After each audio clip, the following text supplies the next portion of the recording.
प्रिय viewers, job अड्डा academy में आपका हार्दिक स्वागत है। दोस्तों, बिहार दरोगा मेंस की परीक्षा नज़दीक है और आपके निश्चित सफलता के लिए हम इस चैनल के माध्यम से बेहतरीन यानी सिलेक्टेड प्रश्नों का सीरीज सेट वाइज एवं चैप्टर वाइज करा रहे हैं। तो यह बिहार दरोगा मेंस के अलावा भी बिहार परिवहन दरोगा, बिहार एसएससी 66वीं बीपीएससी एवं अन्य गवर्नमेंट एग्जाम के रिगार्डिंग यह आपके लिए बहुत ही लाभकारी सिद्ध होगा। तो चलते हैं आज के पहले प्रश्न पर, लेकिन इससे पहले यदि आप लोगों ने इस चैनल को सब्सक्राइब नहीं किया है तो सब्सक्राइब कर लीजिए, क्योंकि यहाँ पर सभी विषयों का चैप्टर वाइज एवं सेट वाइज सेट एमसीक्यू के माध्यम से कराया जाता है। तो चलते हैं आज के पहले प्रश्न पर कि किसने भारतीय संविधान को वकीलों का स्वर्ग कहा है। तो इसका राइट आंसर होगा ऑप्शन सी, यानी भारतीय संविधान को वकीलों का स्वर्ग आइवर जेनिंग्स ने कहा है। वही विकल्प पर ध्यान देते हैं तो डॉक्टर भीमराव अंबेडकर को भारतीय संविधान का निर्माता कहा जाता है एवं भारतीय संविधान के अध्यक्ष जो थे वो डॉक्टर राजेंद्र प्रसाद थे। कौन थे? तो डॉक्टर राजेंद्र प्रसाद कौन थे? तो संविधान सभा के अध्यक्ष थे। वही जवाहरलाल नेहरू संविधान के संघ समिति के अध्यक्ष थे। तो चलते हैं नेक्स्ट क्वेश्चन की ओर। कुतुब मीनार किसकी स्मृति में बनाया गया? यहाँ स्मृति का मतलब याद होगा, यानी किनको याद करते हुए यह कुतुब मीनार को बनाया गया। जैसे कि ताजमहल मुमताज महल के याद में बनाया गया, उसी प्रकार से कुतुब मीनार आपको बताना है कि किसके याद में बनाया गया। तो इसका राइट आंसर होगा कुतुबुद्दीन बख्तियार काकी, और इसका निर्माण कराए थे कुतुबुद्दीन ऐबक ने, और इसका निर्माण कार्य को पूरा करवाए थे इल्तुतमिश ने, जबकि पुनर्निर्माण करवाए थे फिरोज शाह तुगलक ने, जो विकल्प सी में दिया गया है। तो चलते हैं नेक्स्ट क्वेश्चन की ओर। पेसमेकर शरीर के किस अंग की खराबी की जांच करता है? पेसमेकर जो एक प्रकार का यंत्र है, यह हृदय की खराबी की जांच करता है, यानी राइट आंसर ऑप्शन ए होगा। वहीं ईईजी का बात करेगा, ईईजी का, तो वह मस्तिष्क की जांच करता है, जबकि किडनी के लिए डायलिसिस। तो चलते हैं नेक्स्ट क्वेश्चन की ओर। नील नदी का स्रोत यानी उद्गम स्थल, नील नदी का स्रोत यानी उद्गम स्थल कहाँ है? तो इसका राइट आंसर ऑप्शन बी होगा, यानी नील नदी का स्रोत विक्टोरिया झील है, यानी लेक विक्टोरिया। वह नील नदी भूमध्य सागर में गिर जाती है। तो चलते हैं नेक्स्ट क्वेश्चन की ओर। किसके शासनकाल में महाभारत का फारसी भाषा में अनुवाद हुआ? तो महाभारत का फारसी भाषा में अनुवाद अकबर के शासनकाल में किया गया था। और किसके निर्देशन में हुआ, अगर ये क्वेश्चन आ जाए तो अबुल फजल और इनके बड़े भाई फैजी के निर्देशन का मतलब देख रेख, यानी अबुल फजल एवं फैजी के निर्देशन में महाभारत का फारसी अनुवाद अकबर के शासनकाल में हुआ।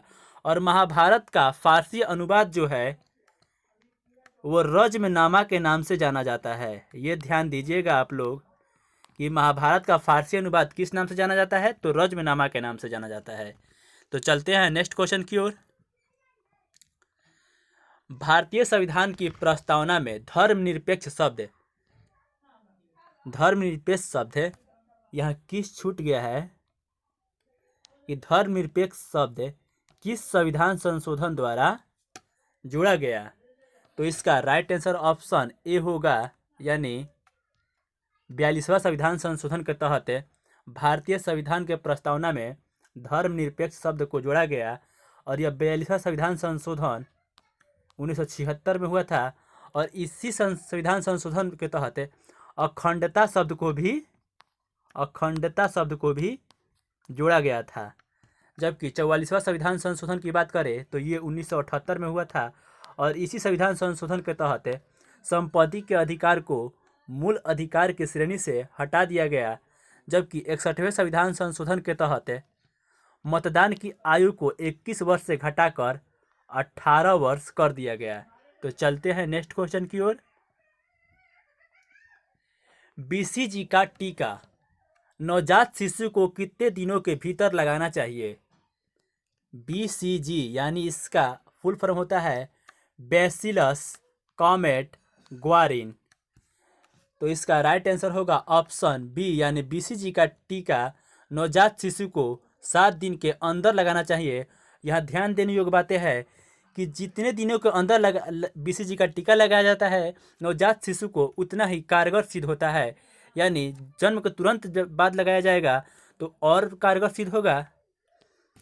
और एक रिपोर्ट सामने आई है कि जिस जिस देशों में बीसीजी का टीका नवजात शिशु में लगाई गई है वहाँ जो कोरोना वायरस यानी कोविड-19 जो WHO द्वारा यह नाम दिया गया है, कोविड-19 फैलने का यानी संक्रमण का दर कम है। चलते हैं नेक्स्ट क्वेश्चन की ओर। पोलियो के टीके की खोज किसने की थी? यहाँ पोलियो के टीके की खोज किसने की थी? तो इसका राइट आंसर ऑप्शन ए होगा यानी जॉन सल्क ने पोलियो के टीके की खोज की थी। वहीं विकल्प पर ध्यान देते हैं तो एडवर्ड जेनर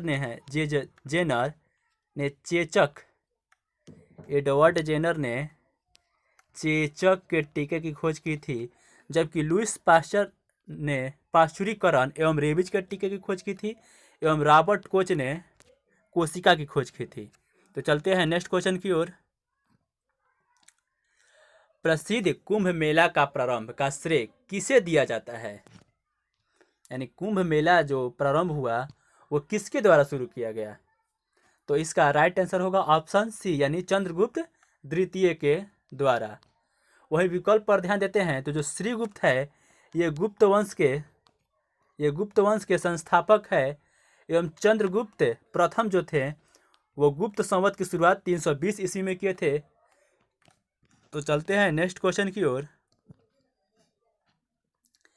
किस व्यक्ति को द्वितीय अशोक कहा जाता है? तो द्वितीय अशोक कहा जाता है आपको कनिष्क को, यानी राइट आंसर ऑप्शन डी होगा।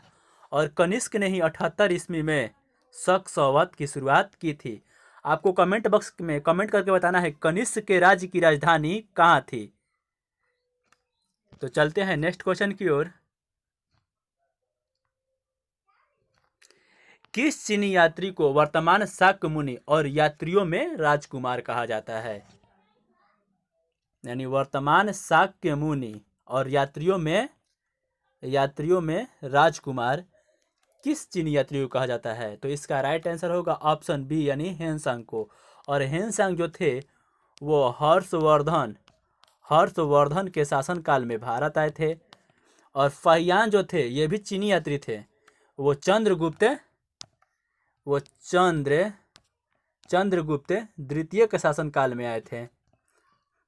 वहीं अब्दुल रजाक वो चीनी नहीं ईरानी यात्री है और इत्सिंग भी चीनी यात्री है। तो चलते हैं नेक्स्ट क्वेश्चन की ओर। प्राचीन नगर तक्षशिला किस नदी के बीच स्थित है? यहाँ 4 ऑप्शन दिया गया है, सिंधु नदी, झेलम नदी, ए और बी दोनों, या ऑप्शन डी रावी नदी। तो इसका राइट आंसर होगा ऑप्शन सी यानी जो तक्षशिला शहर है वह सिंधु नदी और झेलम नदी इन दोनों नदियों के बीच स्थित है। यानी इधर सिंधु इधर झेलम और इसी के बीच में जो था वो तक्षशिला शहर स्थित था। तो चलते हैं नेक्स्ट क्वेश्चन की ओर। शक संवत का प्रारंभ कनिष्क द्वारा कब किया गया? कनिष्क द्वारा शक संवत की प्रारंभ कब किया गया? तो इसका राइट आंसर होगा ऑप्शन ए यानी 78 ईस्वी में कनिष्क द्वारा शक संवत की शुरुआत की गई। वही 58 ईसा पूर्व में विक्रम संवत की शुरुआत एवं 320 ईस्वी में गुप्त संवत एवं 622 ईस्वी में हिजरी संवत की शुरुआत 622 ईस्वी में की गई थी। तो चलते हैं नेक्स्ट क्वेश्चन की ओर। भारत में रेशम का सर्वाधिक उत्पादन करने वाला राज्य का नाम क्या है? रेशम का यह नोटिस कीजिएगा कि जो रेशम का उत्पादन करता है वो भी कॉफ़ी का भी सर्वाधिक उत्पादन वही राज्य करता है। तो गेस कीजिएगा। तो इसका राइट आंसर होगा ऑप्शन ए यानी कर्नाटक। यानी कॉफ़ी और रेशम इन दोनों का उत्पादन सर्वाधिक कर्नाटक करता है, जबकि काजू और मसाले आएंगे तो इसका सर्वाधिक उत्पादन केरल करता है, जबकि चाय का असम एवं जूट का पश्चिम बंगाल के द्वारा किया जाता है। तो चलते हैं नेक्स्ट क्वेश्चन की ओर। भारत में सबसे अधिक सोयाबीन उत्पादक राज्य कौन है? तो इसका राइट आंसर होगा ऑप्शन सी यानी मध्य प्रदेश। वही छत्तीसगढ़ सर्वाधिक लौह अयस्क का उत्पादन करने वाला राज्य है, और उत्तर प्रदेश गन्ना का सर्वाधिक उत्पादन करने वाला राज्य है। गन्ना, गेहूँ और चावल भी, इन तीनों का सर्वाधिक उत्पादन उत्तर प्रदेश के द्वारा किया जाता है। वहीं एएसआई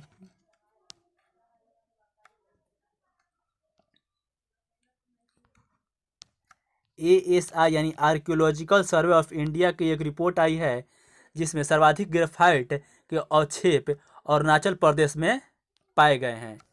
तो चलते हैं नेक्स्ट क्वेश्चन की ओर। कैप्सूल का आवरण किससे बना होता है? कैप्सूल का जो आवरण है, जैसे ये कैप्सूल का ऊपरी भाग जो है वो किसका बना होता है? तो इसका राइट आंसर होगा ऑप्शन बी यानी स्टार्च का बना होता है। वहीं विकल्प पर ध्यान देते हैं तो कैल्शियम कार्बोनेट का रासायनिक सूत्र CaCO3 होता है, और इसी को हम संगमरमर के नाम से जाना जाता है। और फ्रुक्टोज जो है, जो फल का मीठापन होता है, वो फ्रुक्टोज के कारण ही होता है। तो चलते हैं नेक्स्ट क्वेश्चन की ओर। इनमें से किस अवार्ड को एशिया का नोबेल पुरस्कार कहा जाता है? तो एशिया का नोबेल पुरस्कार कहा जाता है आपको रमन मैग्सेसे अवार्ड को। यानी राइट आंसर ऑप्शन डी होगा। वहीं पुलित्जर पुरस्कार पत्रकारिता के क्षेत्र में दिया जाता है, और इसकी स्थापना 1917 ईस्वी में हुआ था। और एकेडमी अवार्ड संयुक्त राज्य अमेरिका के द्वारा दिया जाता है। और गोल्डन पीकॉक अवार्ड भी सिनेमा का क्षेत्र में ही दिया जाता है। तो चलते हैं नेक्स्ट क्वेश्चन की ओर। नीति आयोग का गठन किस वर्ष योजना आयोग के स्थान पर हुआ? यानी नीति आयोग जो था वो पहले योजना आयोग के नाम से जाना जाता था, लेकिन इसके स्थान पर किस वर्ष, यानी योजना आयोग के स्थान पर किस वर्ष नीति आयोग कर दिया गया? तो इसका राइट आंसर होगा ऑप्शन बी यानी 2015 से। यानी नीति आयोग का गठन कब हुआ था? 2015 में। अगर तारीख पूछेगा तो कब? तो 1 जनवरी को। चलते हैं नेक्स्ट क्वेश्चन की ओर। किस अनुच्छेद के अंतर्गत भारतीय संसद संविधान में संशोधन कर सकती है?